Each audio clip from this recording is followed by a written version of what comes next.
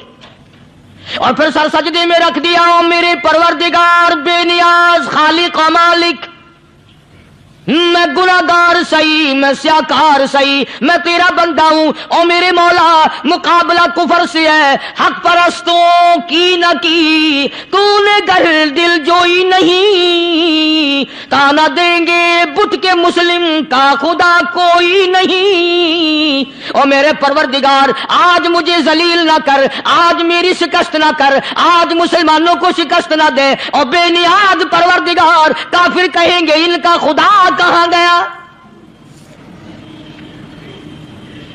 بس محمود غزنوی نے اللہ کے حضور میں نماز ادا کی اور دامن پھیلایا اور سر سجدے میں رکھا. وہ اطلاع ملی کہ شکست فتح میں بدل گئی. چنانچہ جمعے کا خطبہ محمود غزنوی نے سومناتھ کے مندر کے اندر دیا. کس قدر اللہ والوں کو دلچسپی تھی ان معاملات سے کہ قوم کے لیے بھلائی ہو، ملک کے لیے بھلائی ہو، عوام کے لیے آخرت کی دنیا کی بھلائی مقصود تھی. خواجہ قطب الدین بختیار کاکی رحمت اللہ علیہ دلی شہر میں رہتے ہیں. بادشاہوں کا زمانہ ہے. اللہ اللہ کیا عجیب لوگ تھے. آج تو اچھے بھلے دیندار طبقہ نماز پڑھانے والوں کو نماز کے، غسل کے، وضو کے مسائل معلوم نہیں. دوستو ایسا وقت تھا سلطان صلاح الدین خلجی رحمت اللہ علیہ کو بادشاہ ہو کر عربی کی بہت بڑی 4 جلدوں میں کتاب ہے ہدایہ بادشاہ صلاح الدین خلجی کو زبان نہیں یاد تھا. اتنی بڑی عظیم کتاب زبان نہیں یاد تھی. وہ بادشاہ بھی ہوا کرتے تھے اور ولی بھی ہوتے تھے. سلطان عالمگیر رحمت اللہ علیہ بہت بڑا بادشاہ ہو کر، اورنگزیب ہے، عالمگیر ہے، اتنا بڑا عظیم بادشاہ، مگر حضور کریم صلی اللہ علیہ وسلم کی 5000 حدیث پاک اس بادشاہ کو زبان نہیں آتی. اور قرآن کا حافظ تھا، قرآن کا قاری تھا، قرآن کا عالم تھا، قرآن کا مفسر تھا، ولی بھی تھا، بادشاہ بھی تھا، اللہ والا بھی تھا. اور اتنا خوف تھا دل میں، میں تمہیں کیا بتاؤں. اللہ اکبر. بادشاہ ہو کر کے کپڑا خریدا، مزدوری کر کے کپڑا خریدا بادشاہ نے، اور کپڑا خرید کر اس کی ٹوپیاں اپنے ہاتھوں سے سی. عالمگیر رحمت اللہ علیہ نے اس کی ٹوپیاں اپنے ہاتھوں سے سی اور چاندنی چوک دلی میں کھڑے ہو کر فروخت کی، بیچی. 6-7 روپے جمع کر کے ایک تھیلی میں بند کر کے اوپر لکھا عالمگیر کا کفن ان پیسوں سے خریدا جائے. کبھی ہم نے بھی سوچا جو رشوت مارنے والا آدمی ہے، بتاؤ اس کے لیے کفن کہاں سے اچھے پیسے تلاش کر کے لایا جائے گا؟ رشوت کا ہی کفن ملے گا نا. جو آدمی ملاوٹ کر کے پیسے کماتا ہے، فنکاری کر کے پیسہ کماتا ہے، دغا اور فریب کر کے پیسے کماتا ہے، تو آج ہمارا کفن بھی صحیح نہیں، کفن بھی دغا والا، فریب والا، ملاوٹ والا۔ بلکہ تم تو کہتے ہو کہ آج کل کھانے کے لیے خالص کچھ نہیں ملتا، میں کہتا ہوں میت کو غسل دینے کے لیے پانی خالص نہیں ملتا، یہ جو ہم موٹریں نل کے لگاتے ہیں یہ پیسے کون سے ہمارے خالص ہیں؟ جو صابن میت کو مل رہے ہیں کون سے پیسوں کا خریدا ہوا ہے؟ جو خوشبو میت کو لگ رہی ہے کون سے پیسوں کی خریدی ہوئی ہے؟ جو کفن پڑ رہا ہے وہ کیسے پیسوں کا کفن ہے؟ اور میں آگے بڑھ کر کے کہتا ہوں جو کندھوں پہ اٹھائے جا رہے ہیں وہ کون سے کتب ہیں، کون سے ابدال ہیں؟ جس نے میت کو غسل دیا ہے کبھی معلوم کیا کہ وہ کتنا بڑا نیک آدمی ہے؟ یہ تو ہمارے آخری وقت کا حال ہے، اور اس طرف کسی کا دھیان نہیں، سوچ نہیں، بچار نہیں، قطعی طور پر اندھے ہو جاتے ہیں۔ او میاں ٹھیک ہے جو کچھ ہو رہا ہے۔ اچھا ایک بات عرض کروں، اللہ تبارک و تعالیٰ کے یہاں جب ہم جائیں گے، اگر اور سارے معاملات کو چھوڑ دو، اللہ پاک یہی پوچھ لے کہ میاں یہ کفن جو پہن کے آیا یہ کیسا ہے؟ یہ جو کفن پہن کے آیا یہ کیسا؟ ہم کیا جواب دیں گے؟ بادشاہ عالمگیر رحمت اللہ علیہ نے تھیلی پہ لکھ کر کے بند کر کے رکھ دیا، جب میرا انتقال ہو جائے، میری موت آ جائے، جب میں دنیا سے رخصت ہو جاؤں، جب میں دنیا سے چلا جاؤں، میرا آخری لباس جو میں نے ساتھ لے کے جانا ہے، وہ شادی کے جوڑے دنیا تیار کرتی ہے، سفر کے جوڑے دنیا تیار کرتی ہے، غیر ملکوں میں جانے کے لباس دنیا تیار کرتی ہے، ادھر ادھر جانے کے لیے، تقریبوں میں جانے کے لیے جوڑے لباس پوشاک دنیا تیار کرتی ہے۔ اور میں کہتا ہوں لوگوں، قبر کی پوشاک ہم کب تیار کریں گے؟ عالمگیر رحمت اللہ علیہ نے خود اپنے کفن کا انتظام کر کے رکھ دیا۔ ہمارے گھروں میں تو اگر کفن کا ذکر کرو تو گھر والے بھی منہ بنائیں گے، چھوڑو تم نے کفن کی باتیں بنانی شروع کر دی ابھی سے ہی۔ اور ایک اور عرض کروں، کفن بھی مقدر والوں کو ملتا، کئیوں کو ملتا ہی نہیں۔ کفن نہیں ملتا، قبر نہیں ملتی، نماز جنازہ نہیں ملتی، غسل نصیب نہیں ہوتا۔ مقدری سودے ہیں، نہ یہ دولت سے بات بنتی ہے، اور نہ یہ اقتدار سے بات بنتی ہے، اور نہ یہ سرمایہ سے بات بنتی ہے۔ یہ تو تقدیروں کے مسئلے ہیں جو مالک نے اپنے ہاتھ میں رکھا ہے۔ جناب رسول کریم سب کہہ دو صلی اللہ علیہ وسلم کے سگے چچا، اللہ غنی جنگ احد ہے، امام الانبیاء محبوب کبریا حضرت محمد مصطفیٰ صلی اللہ تعالی علیہ وسلم کو خبر دی گئی آپ کی حالت بھی زخمی ہے، آپ کا چہرہ انور زخمی ہو گیا، آپ کے چہرے میں خود جو سر پہ اوڑھ رکھا تھا اس کے حلقے کڑیاں چہرے انور کے اندر چلی گئی، نکلتی نہیں، نکالنا چاہتے ہیں، نکلتی نہیں، نکالنے کی کوشش کرتے ہیں۔ ابو عبیدہ بن جراح رضی اللہ تعالی عنہ نے دانتوں میں پکڑ کر وہ حلقہ زنجیر والا کھینچ لیا۔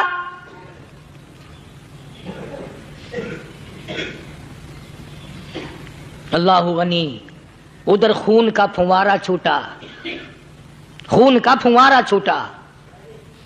اللہ، عرش الہی سے آواز آئی، جبریل، پل جھپکنے کے برابر جبریل ساری دنیا کا نظام طے کر سکتا ہے۔ توجہ، اللہ نے آواز دی، جبریل، عرض کیا حضور، فرمایا یاد رکھ اگر میرے محبوب کا خون زمین پہ گر گیا تو پھر تو جبریل کا آئے گا۔ سدرۃ المنتہا سے سیکنڈ تو بڑی چیز ہوتی ہے، پل جھپکنے سے پہلے جبریل نے آ کر اس خون کو سنبھالا ہے۔ اتنی عظمت ہے سرکار مدینہ صلی اللہ علیہ وسلم کی اللہ تبارک و تعالیٰ کے یہاں اور ہر پیغمبر کی۔ ابراہیم علیہ الصلوۃ والسلام کو وقت کے بادشاہ نے منجنیق میں بٹھا کر یوں آگ میں پھینک دیا، اس منجنیق میں سے، پنگوڑے میں سے خلیل نکل چکا۔ آواز آئی جبریل، جواب ملا حضور کہ میرا خلیل کو کیا ہوا؟ حضرت جبریل کو حکم ہوا، یاد رکھ اگر خلیل کا ایک بال بھی جل گیا تو جبریل کس کام کا؟ اللہ تبارک و تعالیٰ کے فرشتے نے پہلے پہنچ کر آگ پہ پر بچھا دیے۔